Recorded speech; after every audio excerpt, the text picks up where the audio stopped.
Assalamualaikum warahmatullahi wabarakatuh. Halo kawan-kawan, apa kabar?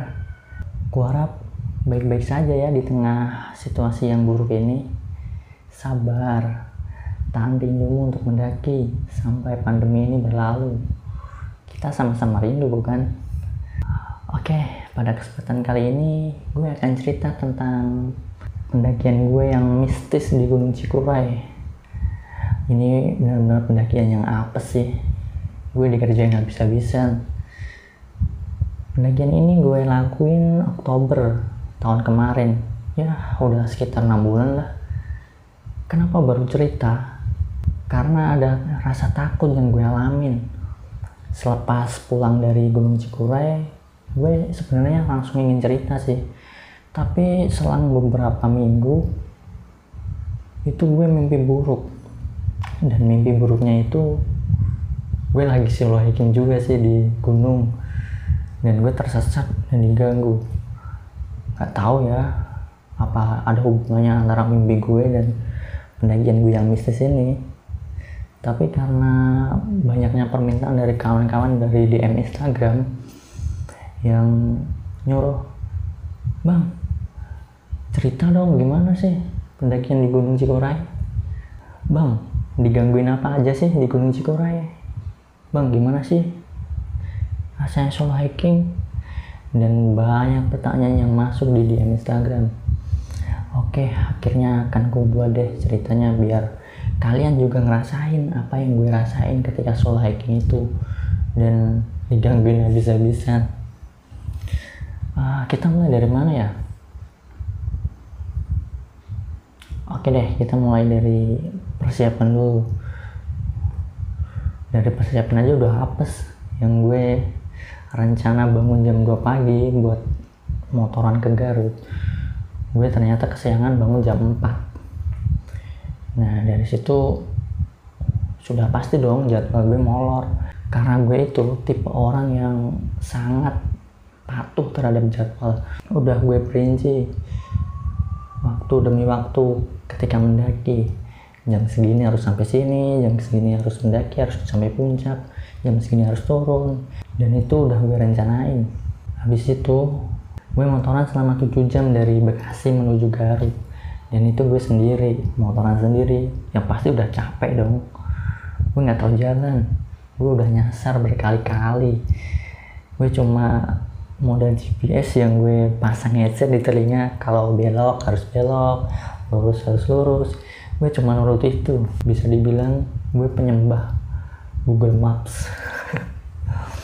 Parah deh. Dan di Maps itu gue set basecamp Gunung Cikuray. Ya udah deh, gue ikutin terus gue ikutin.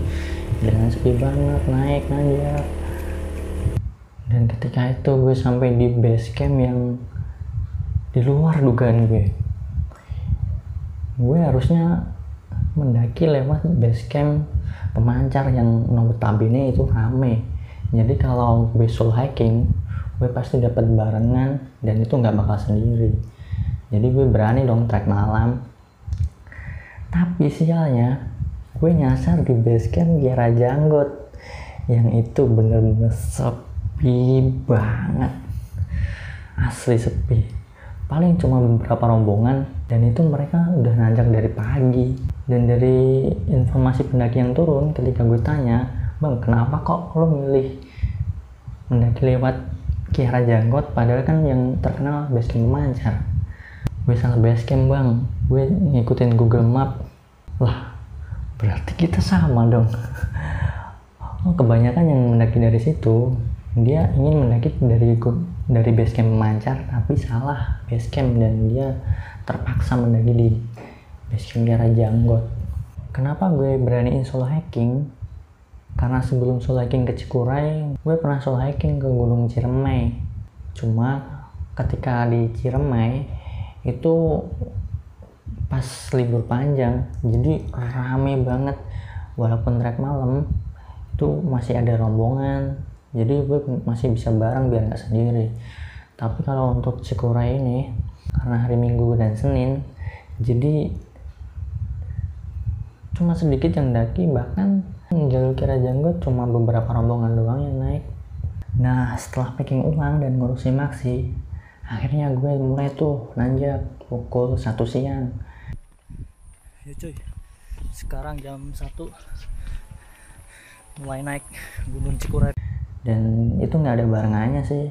Ya udah gue jalan perlahan karena fisik gue udah terkuras dahulu sih, motoran 7 jam dari Bekasi ke Garut. Ya udah deh gue jalan perlahan, slow aja kali, nikmatin, enjoy the trip. Gue jalan nggak ketemu rombongan sama sekali, dan itu udah mulai sore sih, cuma papasan dengan beberapa rombongan yang turun. Kalau untuk yang naik nggak ada sama sekali. Singkat cerita, gue nyampe di pos 5 jam 5 sore, dan di pos 5 itu ada 2 tenda. Dia ngecamp di situ, katanya dia mau muncul besok. Dan di pos 5 gue istirahat bentar, gue sholat asar karena belum sholat dari tadi, jam 5 baru sholat. Astagfirullah, jangan dicontoh ya. Akhirnya gue ngobrol-ngobrol sebentar, mereka menawarkan gue untuk ngecamp di situ bareng mereka, biar besok bisa muncak bareng. Tapi karena jadwal gue yang singkat banget, gue cuma punya 2 hari yang besoknya harus turun ke bawah, kemudian berangkat kerja. Nah gue paksain tuh trek malam sendiri. Dari pos 5 ke pos 6 itu udah maghrib, masih aman sih. Nah di antara pos 6 dan pos 7 ini kejadian-kejadian yang aneh mulai terjadi sih.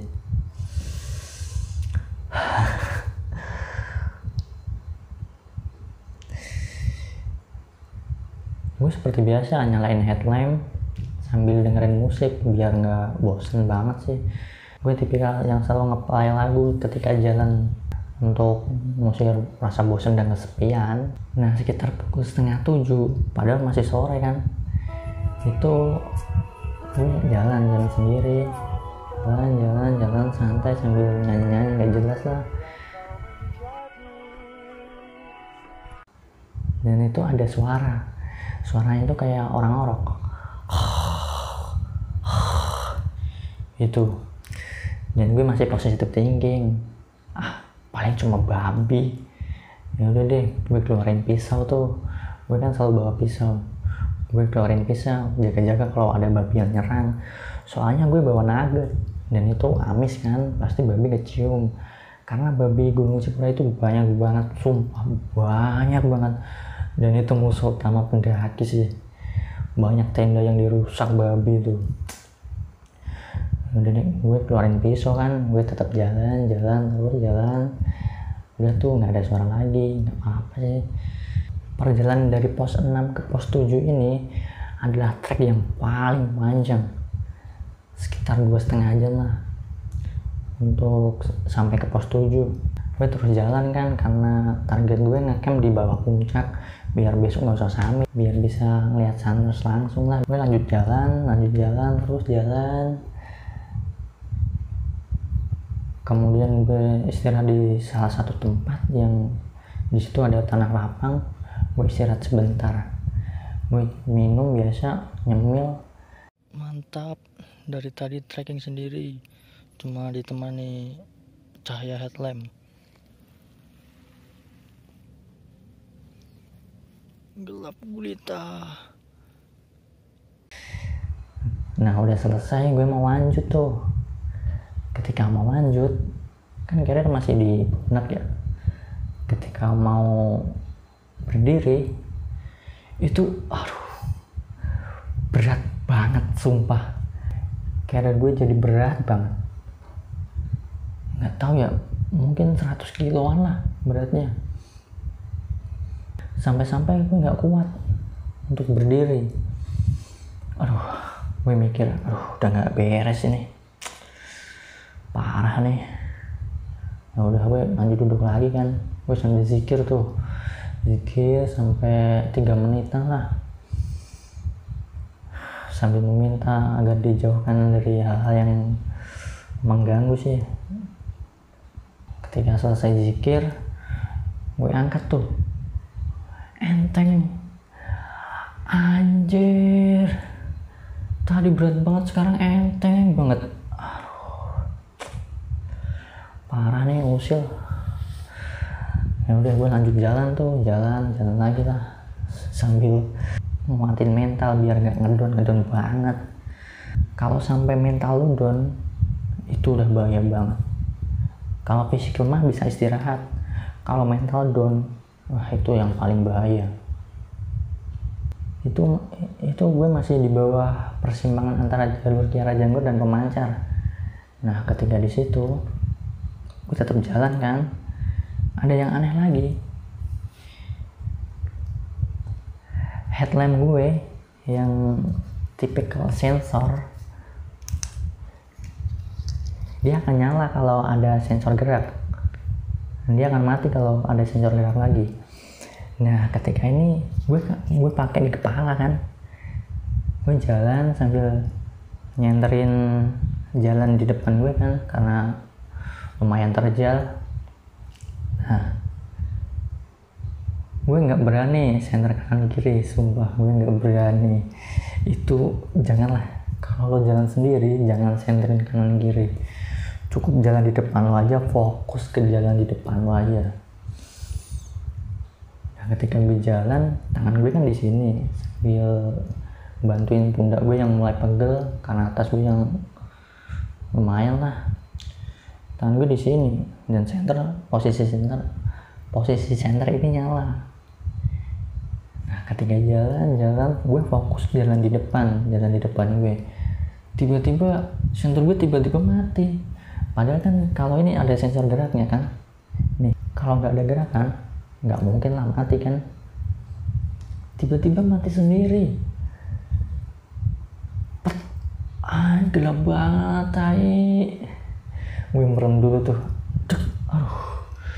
Udah deg-degan gue beneran. Gue sentuh sensornya lagi kan, mau nyala lagi.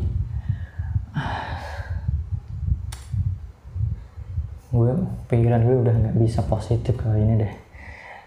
Fix, gue bener-bener digangguin.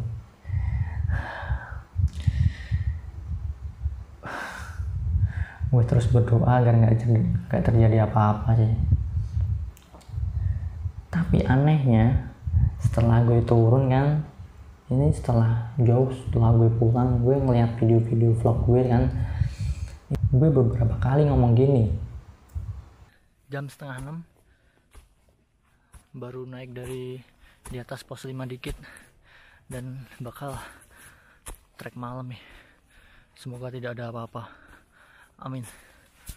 Nah, mungkin dari awal gue udah firasat sih kalau mau diganggu, tapi gue nggak nyadar aja sih. Sial. Kemudian gue tetap lanjutin perjalanan gue karena udah nanggung.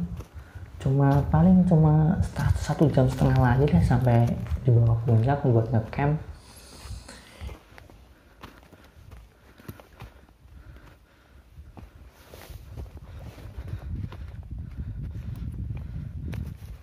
Nah, ketika itu ada sinyal, gue sambil istirahat ngecek HP, ada sinyal. Wah, lumayan nih, bisa buat status WA. Karena mental gue mulai ngedon di situ. Seenggaknya ada yang baca deh, teman-teman gue atau keluarga gue, kalau mungkin ntar ada apa-apa, kalau gue nggak pulang atau nggak balik, gue udah ninggalin jejak di story WA itu. Mungkin yang sekontak sama gue di WhatsApp pasti pernah lihat dong, gue pernah bikin status gini. Mereka tahu mental gue ngedon nih, jadi mereka berani mengganggu gue. Nah, dari situ sinyal kembali hilang lagi. Udah deh, gue lanjutin perjalanan aja sambil berharap gak terjadi apa-apa di depan. Tapi sialnya, di depan mereka malah semakin berani menunjukkan eksistensinya.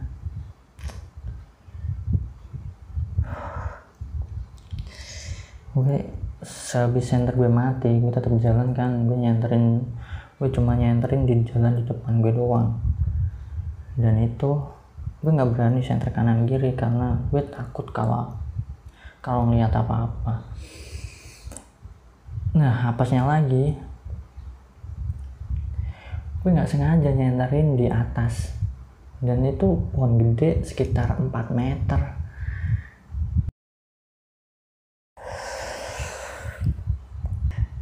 Nyeritain aja gue merinding aja.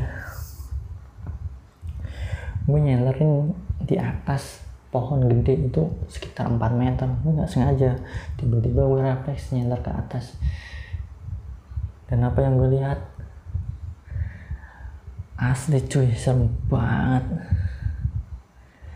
Ini ada pohon gede ya.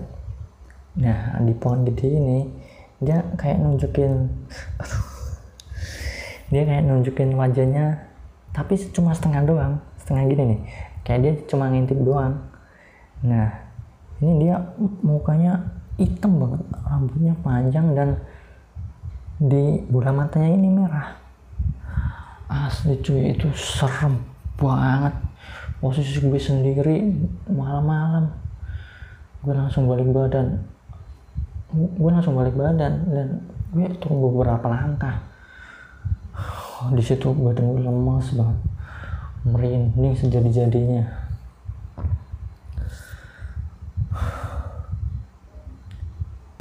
Gue sempat mikir, ya Allah, kok gini amat ya? Apa gue tetap kuat buat ngelanjutin? Posisi itu gue lemes banget beneran. Baru kali ini gue mendaki kayak gitu, ngeliat langsung, serem banget mukanya.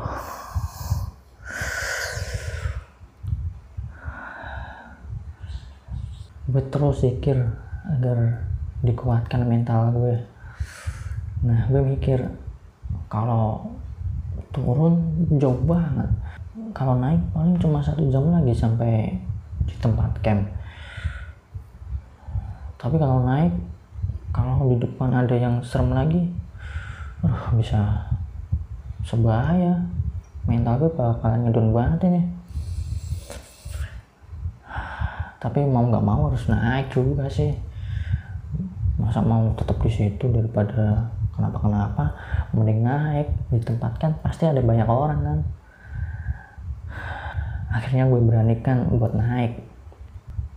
Gue naik, kemudian naik selang 1 jam, sekitar jam 8:30 gue sampai di tempat camp.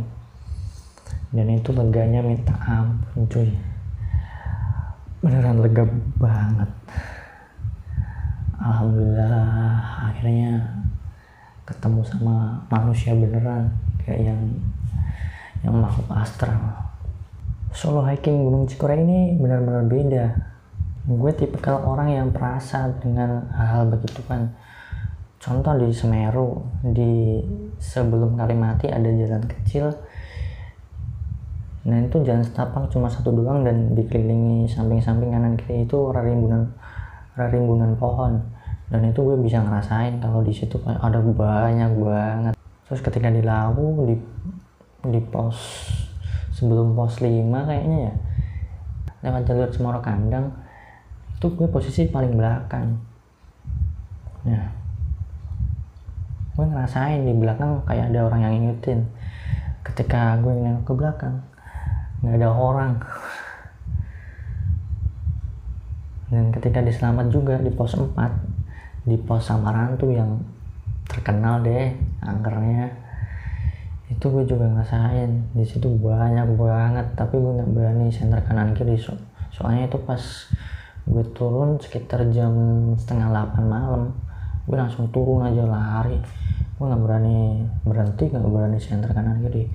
Tapi untuk yang Cikure ini beda banget, mereka berani nampilin wujudnya dan bikin mental gue ngedon parah.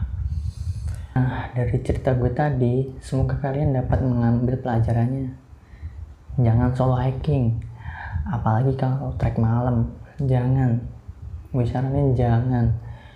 Kalau terpaksa lo pengen solo hiking, lo harus siapin mental, fisik, dan pengetahuan tentang alam. Dan usahakan jangan trek malam. Trek pagi aja, dari base camp pagi.